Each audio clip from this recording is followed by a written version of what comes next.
Well, first of all, I thought I would skip menopause, whatever that was. I thought, I got myself off insulin. I'm a type 2 diabetic. I weaned myself off insulin, then off oral medication. So there was a feeling of, hey, I can do pretty much anything I want to do if I eat right and exercise and prioritize my health and well-being, right? So I thought whatever menopause is, I don't know much about it, but I'm sure I'm going to skip it because I'm too healthy. I'm too on top of everything.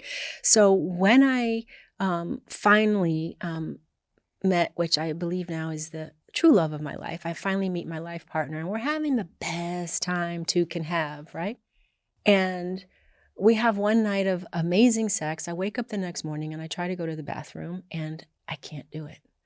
I cannot do it. I am in the most excruciating pain. Other than having a scratched cornea, there was nothing more painful that I was going through. And it literally took me about 10 minutes to empty my bladder because I had to do it little bit by little bit because it was just so painful. And I went to him and I said, something's really, really wrong with me. I have to go to the doctor right now. I don't know what this is. It's not a bladder infection. There's something really wrong.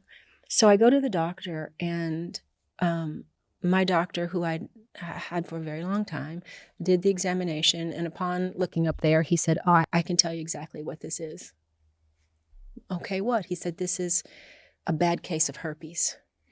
And I said, herpes? How do I have herpes? He said, I don't know, but I'll do the test because I should do it. But I'm telling you, that's what it is. I'll call you in 3 days when I get the results. And I was horrified. I mean, I have this new guy in my life and not that herpes is a death sentence, but you would just think if we're in a relationship and if you have herpes, you would just share that information. It's not a deal breaker, but I would like to know that. So I go down there to him and I say, so what? So you got herpes? He said, I don't have herpes. I'm like, well, yeah, you do, because now I have herpes and I didn't have it before I knew you. So yeah, you do. And we did this dance back and forth and he was convinced he didn't have it. So he did the responsible thing. Well, I told him, you're going to go get a test because we're going to find out that you do have herpes because somehow. So we do this test, and for 72 hours, we are both just questioning each other. And why wouldn't you tell me this? Like, it's okay. And, trust comes into play and you just, so we do that whole dance. So first of all, he gets his phone call first. His doctor calls him and says, well, nope, you don't have herpes. So he's like, told you, I don't have herpes and good thing you didn't give it to me. I don't know why you have it, but thank God I don't.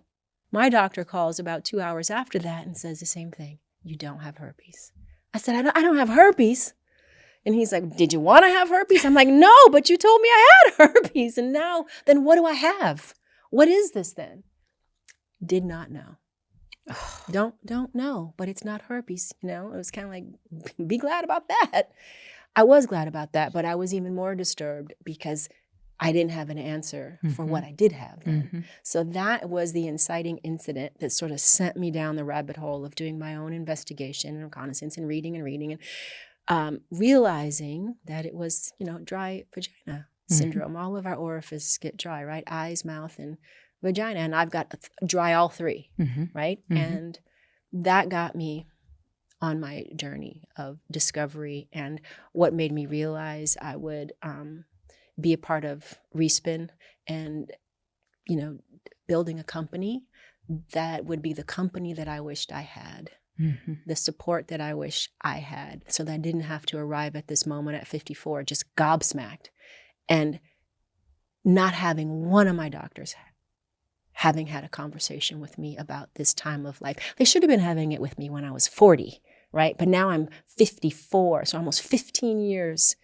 into this change of life. Nobody had talked to me about it.